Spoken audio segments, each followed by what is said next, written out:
Gratitude is only for God, the Lord of the cosmos, and may His peace and mercy be upon Muhammad, the trustworthy. I seek refuge with God from the accursed devil, in the name of God, the most gracious, the ever merciful. Ladies and gentlemen, we are beginning the study of the Quran from verse 58 of Surah Al Nisa.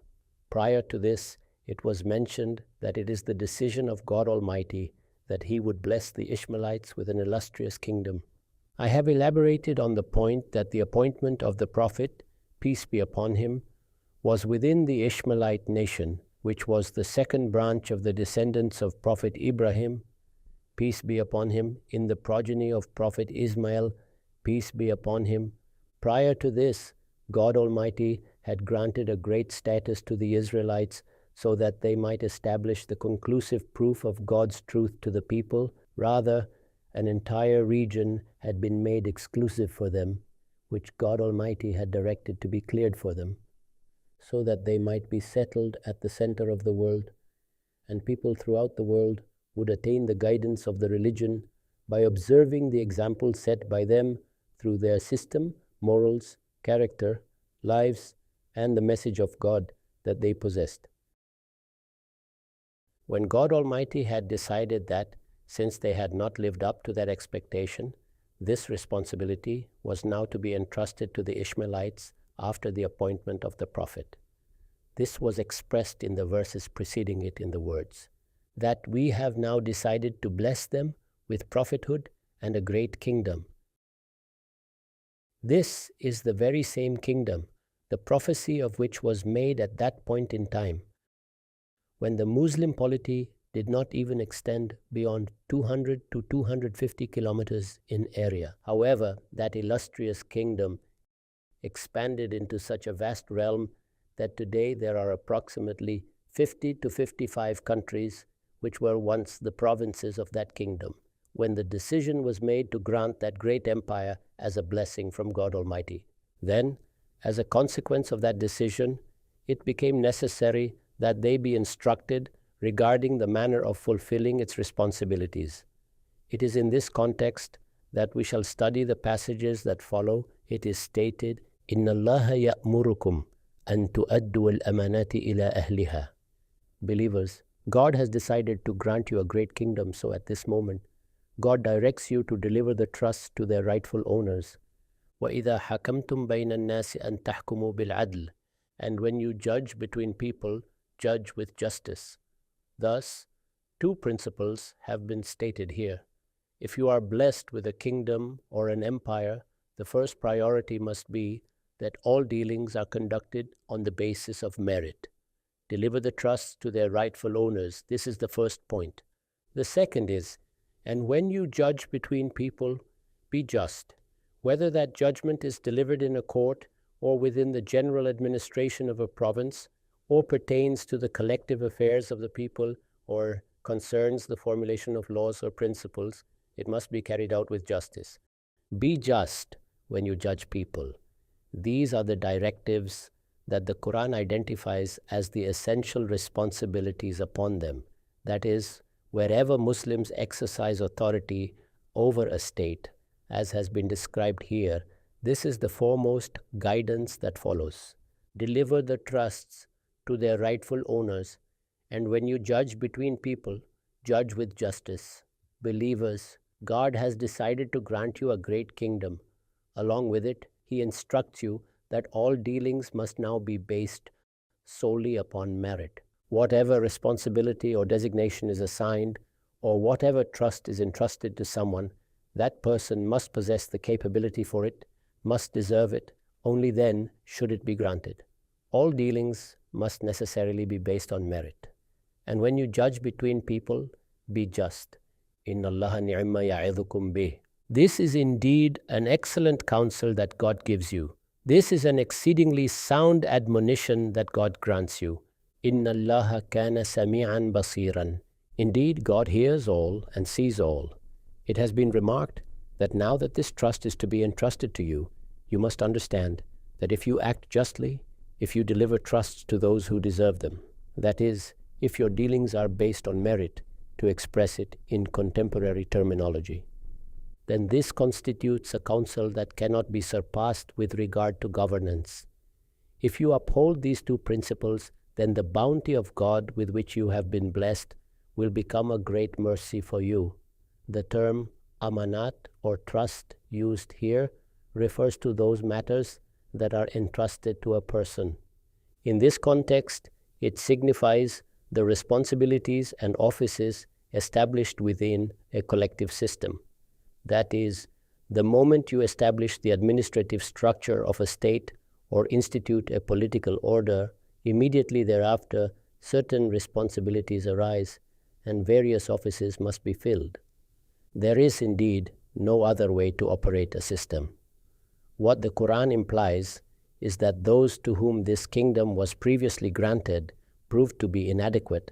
However, Muslims must not follow their example. Your foremost responsibility after receiving this great blessing is to entrust the affairs of the nation to individuals on the basis of merit.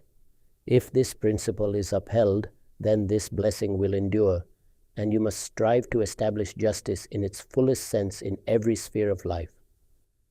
If one reflects further, the directive to establish justice and fairness is itself a delineation of the most crucial dimension of trust. Clearly, when your dealings are grounded in merit, their most essential aspect is that justice must also be established. Hence, this is mentioned separately as well. That is, entrusting responsibilities to the rightful individuals is a positive obligation that must always be observed.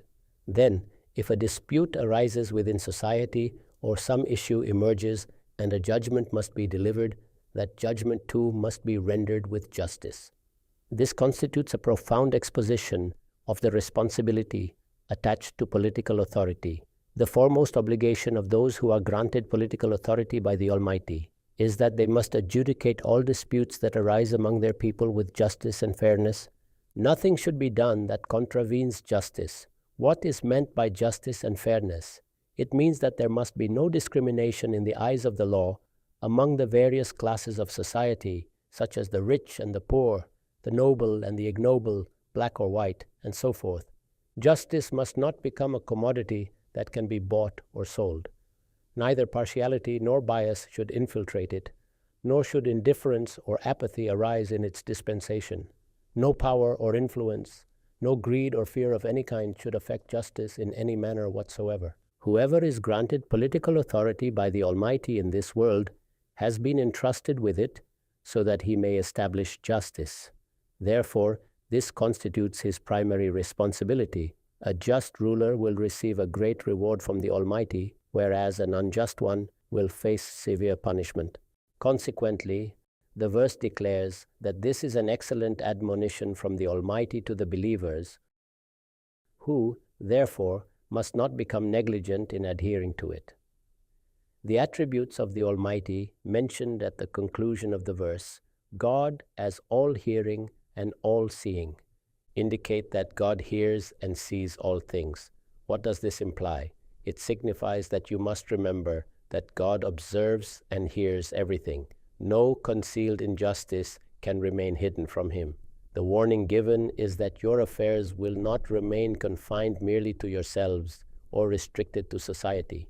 Rather, they pertain to the Lord of the universe, who has entrusted you with this immense responsibility and granted you this elevated position. Since he is the one who hears and sees all things, do not imagine that you can act without his awareness, or that some matter may escape notice in the eyes of people and thus remain unproven in a court of law, allowing you to evade its consequences. When you stand before his court, you will be held accountable for it. Indeed, God hears all and sees all. Ya ayyuhalladhina amanu ati'u Allah wa ati'u ar-rasula wa uli al-amri minkum. Believers, obey God and obey his messenger and those among you who are entrusted with authority. Naturally, once the kingdom of God is established, and at that time God Almighty was revealing the Quran, the messenger of God was present in the world, and it was the Prophet, peace be upon him, who, in his capacity as leader, was issuing commands, delivering judgments, and appointing individuals to various regions. That is, the entire administrative system was functioning under the command of God Almighty. So, what is meant by the rule of God? That is, divine governance. It is the rule that is established in the presence of the messengers or in the presence of the prophets. In such a government, judgments are delivered directly from God Almighty, commands are issued accordingly, and they are implemented through the Prophet as well. Thus, when this government began to take shape, it naturally included God and His Messenger, and alongside them, individuals were appointed to positions of responsibility, some designated as officers, others as governors, and all people assigned various roles. Therefore, it was declared, believers, this is the kingdom of God. Within it, obey God, obey His Messenger, and also those among you who are entrusted with authority. The situation that arose then was that once the rule of God is established, if a command is issued by God, it becomes the duty of a Muslim to submit in obedience. When a directive of the Messenger of God is issued, the Quran has clarified regarding it. وَمَا أَرْسَلْنَا مِن رَسُولٍ إِلَّا لِيُطَاعَ بِإِذْنِ اللَّهِ. That is, the command of the Messenger is to be obeyed in exactly the same manner as the command of God.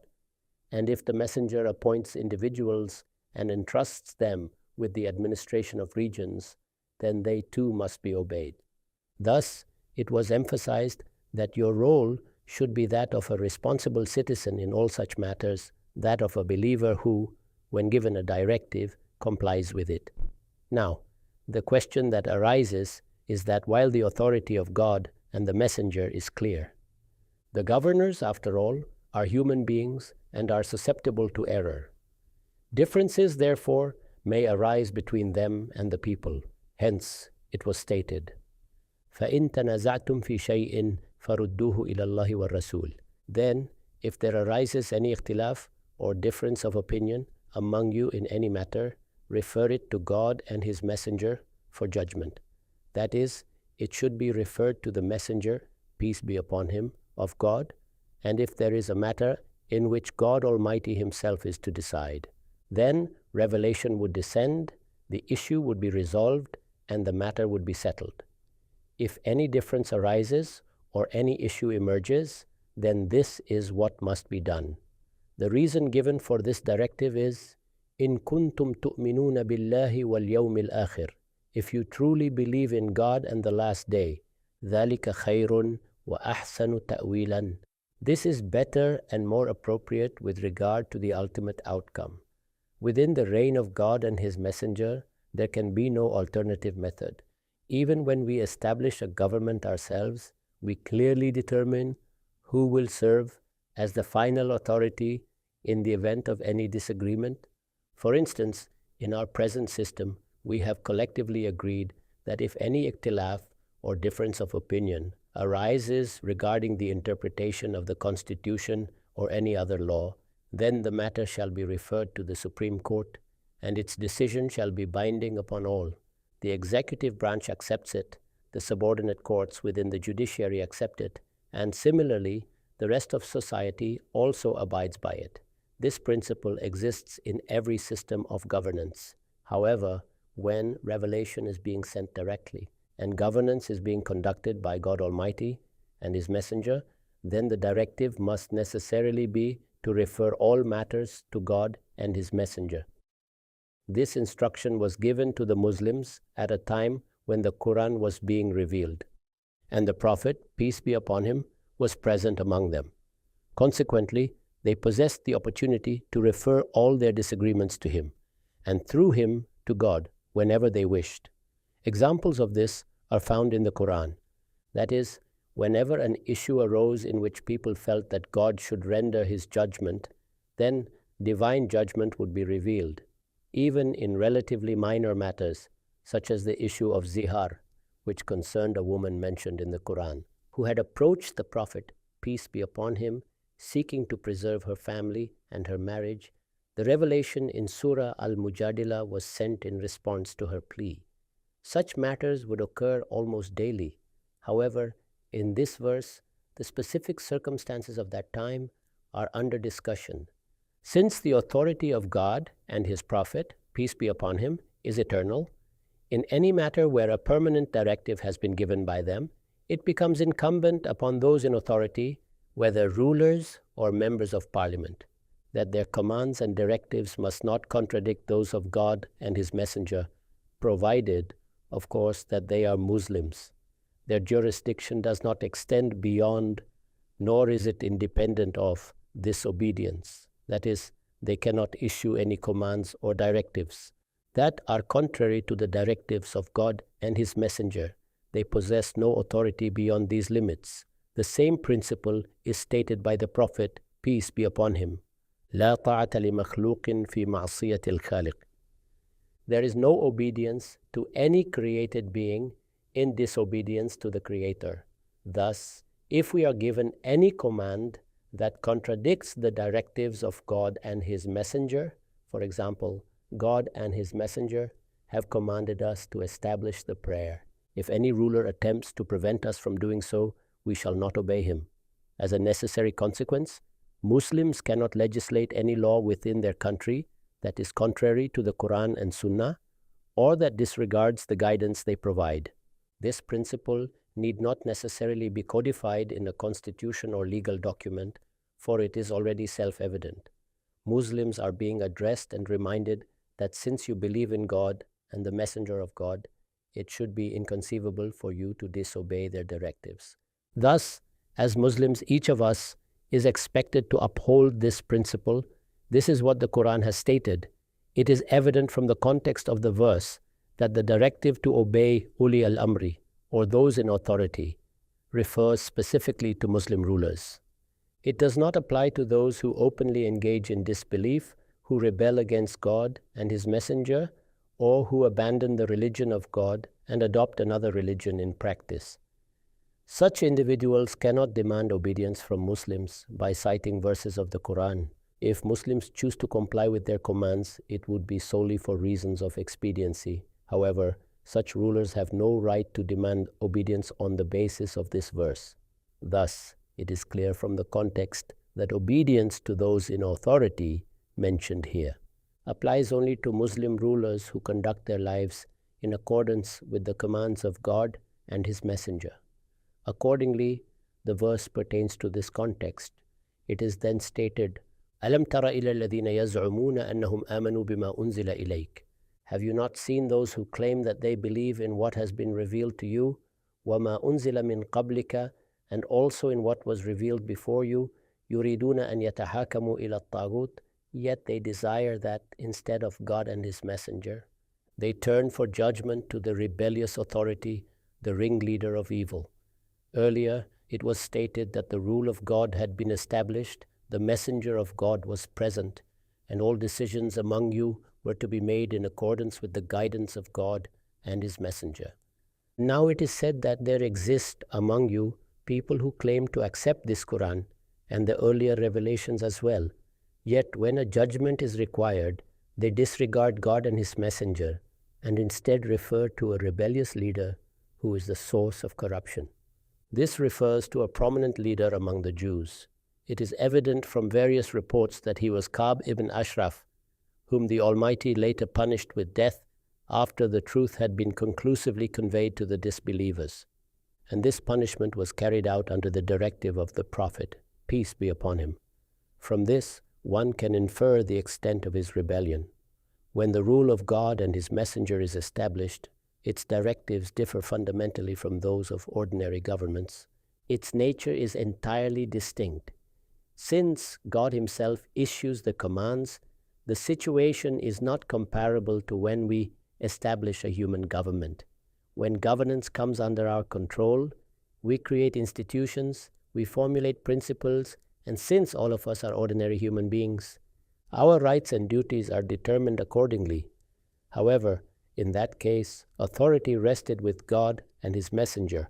Hence it was said, have you not seen those who claim to believe in what has been revealed to you and what was revealed before you, yet wish that, instead of God and His Messenger, they turn to the rebellious authority, the ringleader of evil, وَقَدْ أُمِرُوا أَنْ يَكْفُرُوا بِهِ, even though they had been commanded to reject him. Their allegiance, therefore, was divided. They professed belief in God and His Messenger. Yet their inclinations leaned toward the leaders of the Jews. Thus it was declared, وَيُرِيدُ الشَّيْطَانُ أَنْ يُضِلَّهُمْ ضَلَالًا بَعِيدًا, and Satan desires to lead them far astray. وَإِذَا قِيلَ لَهُمْ تَعَالَوْا إِلَى مَا أَنزَلَ اللَّهُ وَإِلَى الرَّسُولِ, and when they are told, come to what God has revealed and to the Messenger. رَأَيْتَ الْمُنَافِقِينَ يَصُدُّونَ عَنْكَ صُدُودًا, you see these hypocrites turning away from you completely. Thus, the people under discussion were clearly identified. That is, the hypocrites of that time would outwardly profess faith in God, in His Messenger, and in the book being revealed.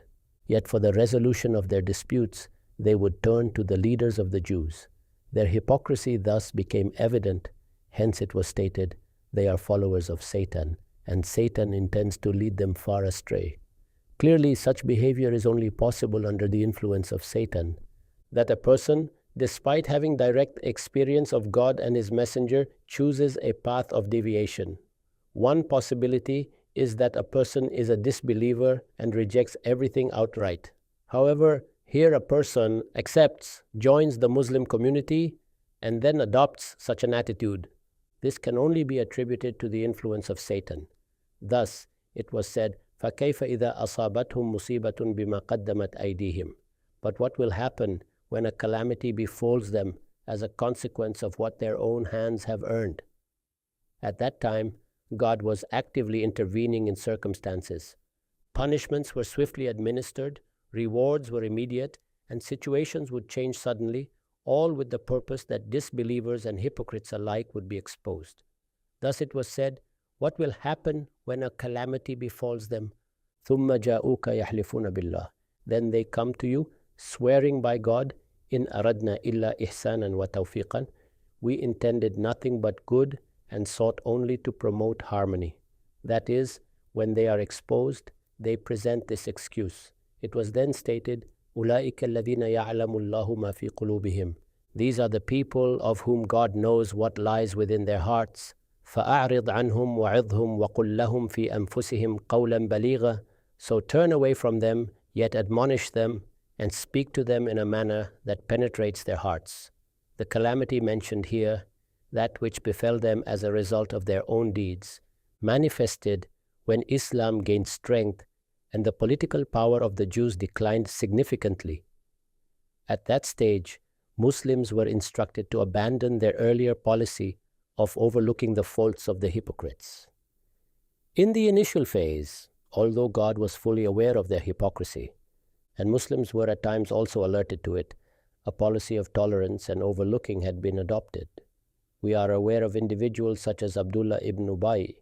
His conduct was brought to the attention of the Prophet, peace be upon him, yet the Prophet refrained from taking action, explaining that people might accuse him of taking harsh measures against his own companions. However, in the later phase, when the command of God was issued, this policy was changed, and the Prophet was likewise instructed accordingly. Thus, Muslims altered their approach and began to hold such individuals accountable at every step. This shift greatly disturbed the hypocrites. The Jews were no longer powerful enough to offer them protection, and the Muslims were no longer willing to be deceived by them. As a result, they found themselves in a state of complete uncertainty, belonging neither here nor there. Consequently, the hypocrites would come rushing to the Prophet, peace be upon him, attempting to reassure him by repeatedly swearing that they harbored no ill intent. During the period when they had maintained relations with the Jews, or when they had accepted their authority in matters of judgment.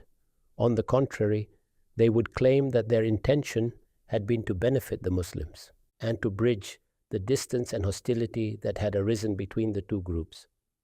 In this way, they attempted to conceal their hypocrisy under the guise of reconciliation, presenting their actions in the appealing language of benevolence and the pursuit of harmony. However, events themselves had thoroughly exposed their deception. Thus, in this manner, the reality of the matter was made clear by God.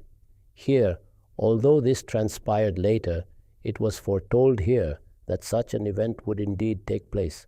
That is, God Almighty informs that when a calamity befalls them on account of what their own hands have committed, then they will have no other option. They will be compelled to present these excuses.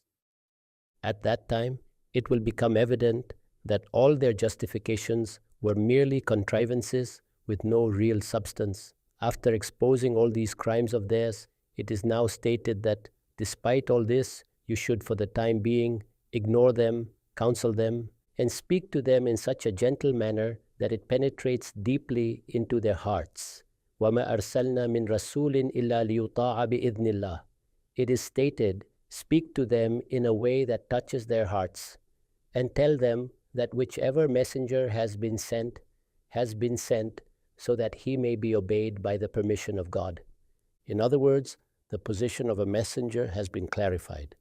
The status of a messenger is not merely that people accept him as a messenger and then adopt a passive attitude.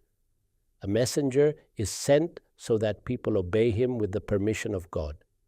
People must submit themselves to him and follow each and every directive he gives. This alone constitutes true acceptance of the messenger. The advice that was given to overlook their actions and to counsel them was based on a reason. This directive was given because the Prophet, peace be upon him, was always gracious and merciful, and he would forgive even the gravest of mistakes. However, the Quran instructed him that this was not the time to be overly lenient with them. Thus, good and evil should be fully communicated to these hypocrites, and they should be clearly warned that they must reform themselves before God Almighty finally seizes them. The time is approaching when no one will have the opportunity to present any excuse. They should also be informed of the true status of the messenger. It was elaborated that your matter does not concern an ordinary ruler, a common individual, a thinker, a philosopher, a saint, or a teacher. Rather, it concerns the messenger of God. And when a messenger is appointed, he is not merely a person who becomes a source of attachment and devotion. He is also the focal point of obedience. He does not come so that people merely accept him as a prophet and messenger without any further obligation. His status is not that of a mere preacher or counselor. He is a guide whom people are required to obey. The very purpose of his coming is that whatever guidance he provides in all matters of life must be followed without hesitation. The reason for this is that God does not deal directly with his servants. He guides them through prophets and messengers. Undoubtedly, the real objective is to obey God, but the way to obey him is by obeying his messenger. Since God Almighty does not address people directly and appoints his prophet, obedience to the prophet is, in reality, obedience to God. The same idea has been expressed by Jalal ad-Din Rumi in the following words: Guftej o guftej Allah bod garcha is halqomi Abdullah bod. That is, when the messenger speaks, it is as though God speaks to us. Therefore, obeying him is, in essence, obeying God. When the messenger is obeyed, it is submission to the being of God by a human being. Moreover, this obedience is not merely ritualistic. The Quran requires from a believer that he obey the messenger with the spirit of true following, with complete sincerity, and with full reverence and devotion. If a person desires to attain the love of God, he must obey and follow him. Thus, the attention of the hypocrites has been drawn to the fact that whenever a prophet comes, it is not sufficient that you merely utter words of acceptance. It has already been mentioned that they claim to believe. They say that they accept the book revealed to you, accept you as the prophet, and accept the guidance that came before you. Therefore, it was clarified that mere verbal acceptance is not enough. Whatever messenger God has sent, وَمَا أَرْسَلْنَا مِن رَسُولٍ إِلَّا لِيُطَاعَ بِإِذْنِ اللَّهِ, he has been sent so that he may be obeyed by the permission of God. وَلَوْ أَنَّهُمْ إِذْ ظَلَمُوا أَنفُسَهُمْ جَاءُوكَ. Indeed, they had committed a grave sin by ignoring the court of the messenger and turning instead to the court of the Jews. Thus, it was stated that if when they had wronged themselves they had come to you, there could have been no greater mistake than in the presence of the Messenger of God, turning away from him and referring their matter to the leaders of the Jews.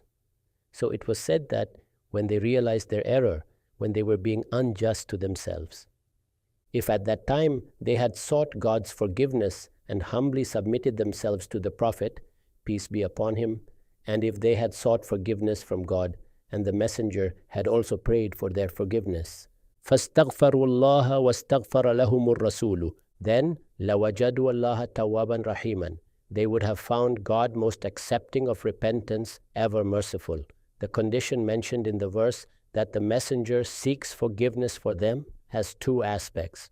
Firstly, this act of the Messenger seeking forgiveness for them is akin to interceding for them in this world, as a result of which it may be expected that their grave sin would be forgiven. That is, if they had sincerely sought forgiveness, then the Prophet of God would have prayed for their forgiveness. This would have been a form of intercession in this world, leading to the hope that they would be forgiven for such a major sin. Secondly, despite the presence of the court of justice of the Messenger, their act of seeking judgment from a leading figure among the Jews demonstrated blatant disrespect for the Messenger. For this reason, it was necessary that they seek his pleasure and that he supplicate for them. Thus, it was said that if they had become conscious of their hypocrisy and had come to you in submission, then it was expected that they would have sought God's forgiveness and also the supplication of the Messenger. In this way, the wrongs they had committed would have been forgiven. However, in the presence of the Prophet of God, the attitude that a human being ought to adopt was not adopted by these hypocrites. Therefore, it was explained that when God Almighty appoints a prophet, what is his true status? Following this, it was further stated, فَلَا وَرَبِّكَ لَا يُؤْمِنُونَ حَتَّى يُحَكِّمُوكَ فِي مَا شَجَرَ بَيْنَهُمْ ثُمَّ لَا يَجِدُوا فِي أَنفُسِهِمْ حَرَجًا مِمَّا قَضَيْتَ وَيُسَلِّمُوا تَسْلِيمًا. That is, the discussion initially began with the instruction, counsel them and make them aware of the gravity of their mistake. Then it was clarified that whenever God appoints a messenger, it is with his permission that he is to be obeyed. Then it was advised that when they had wronged themselves so severely by committing such a grave mistake, had they submitted in repentance, they would have sought forgiveness, and the Messenger of God, peace be upon him, would also have prayed for their forgiveness. However, when matters reached this stage, it was emphatically declared, "No, by your Lord, these people shall never truly believe until they make you the judge in their disputes." In conclusion, it was made clear that the presence of the Prophet is not an ordinary matter. It is not comparable to disagreeing with a philosopher or a sage. The status and designation of the Prophet of God are entirely different. Once he is accepted as the Prophet, a personality appointed and sent among you as the representative of God, then how can those who claim to have faith be true believers unless they accept the Prophet of God as the judge in all their disputes? This arbitration applies even in everyday worldly matters, and its acceptance is obligatory. To what extent should it be accepted? It was stated, whatever decision you give, they must not feel any discomfort in their hearts regarding it and must submit to it wholeheartedly. That is, not only must the judgment of the Prophet of God be accepted, even if it appears to go against oneself. One may fully believe that one was right and had approached the court of the Prophet with a just case, yet the decision goes against them. Still, God describes the status of the Prophet in such a way that injustice is inconceivable from him because he is the Prophet of God. And his decision is, in essence, the decision of God. Therefore, even the slightest unease in the heart would deprive a person of true faith. There is no room for hesitation in this matter. In this way, this point was made abundantly clear to these hypocrites. No words are sufficient to adequately express the special affection for Prophet Muhammad, peace be upon him, that is reflected in this oath. Its eloquence can only be appreciated by those whom God Almighty has blessed with refined literary taste and a sensitivity for the appreciation of linguistic styles. That is, in drawing the conclusion, the Almighty has sworn by Himself and declared that these people cannot be regarded as true believers until they accept Muhammad, peace be upon him, as the arbitrator in all disputes that arise among them, and at the same time accept his verdict without any hesitation whatsoever, with complete willingness and without any reservation, fully submitting themselves to it. Earlier, the false oath of the hypocrites was mentioned in verse 62. It was stated that they would come to you swearing by God. Thus, the Quran, by refuting it with a true oath, has clarified the ultimate height of the status and position of the messenger, that apart from the directives of religion or the Sharia, even his decisions in personal disputes must be accepted by Muslims without any hesitation and with complete satisfaction. The Almighty has sworn by Himself and said that these people cannot be considered believers until they accept Muhammad, peace be upon him, as their judge in all disputes that arise among them. Moreover, there must be an inner transformation within them such that they accept your, peace be upon him, verdict without any hesitation whatsoever, with full willingness of the heart, and without any reservation submit themselves to it. Obeying a prophet is, in reality, obeying God. Therefore, the obligation imposed upon them is not merely to follow him outwardly, but to follow him from the depths of their hearts as well.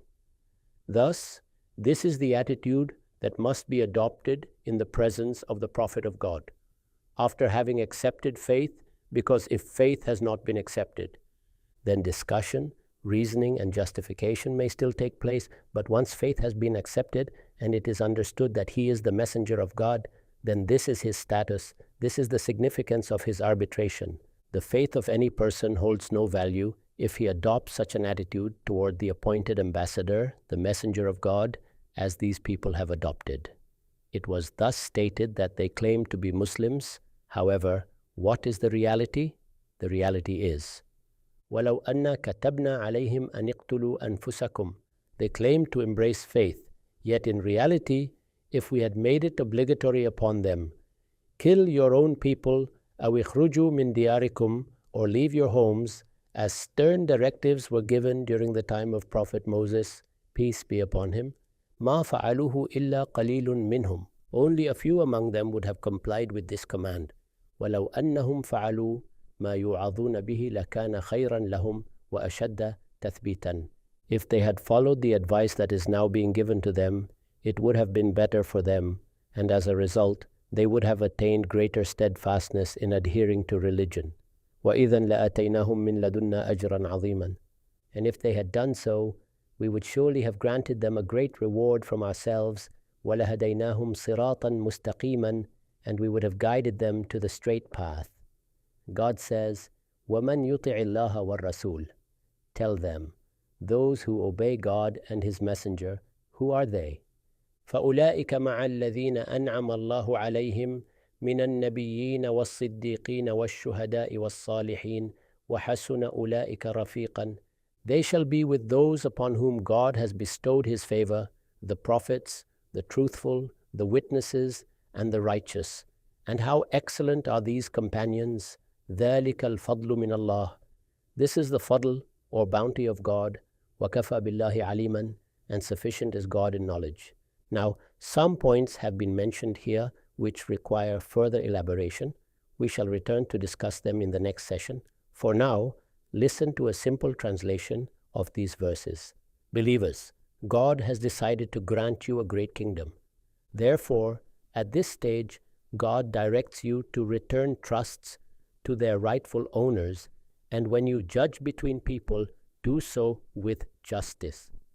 This is an excellent instruction that God gives you. Indeed, God hears all and sees all. Believers, this is the kingdom of God. Within it, obey God and obey His messenger, and also those among you who are entrusted with authority. Then, If there arises any dispute among you regarding a matter, refer it to God and His Messenger for judgment if you truly believe in God and the last day. This is better and more appropriate in terms of outcome. Have you not seen those who claim that they believe in what has been revealed to you and what was revealed before you, yet they wish to refer judgment to a rebellious authority, the leader of evil, despite having been commanded to reject him?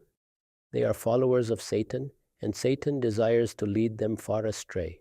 When they are told, "Come to what God has revealed and to His messenger," you see the hypocrites turning away from you in aversion. But what will happen when a calamity befalls them because of what their own hands have sent forth? Then they will come to you, swearing by God, saying, "We intended nothing but good and sought only reconciliation." These are the people whose hearts are known to God. So ignore them, counsel them, and speak to them in a manner that penetrates their souls. Tell them, "We have not sent any messenger except that he should be obeyed by the permission of God." Tell them that they have committed a grave offense by turning away from the court of justice of the messenger.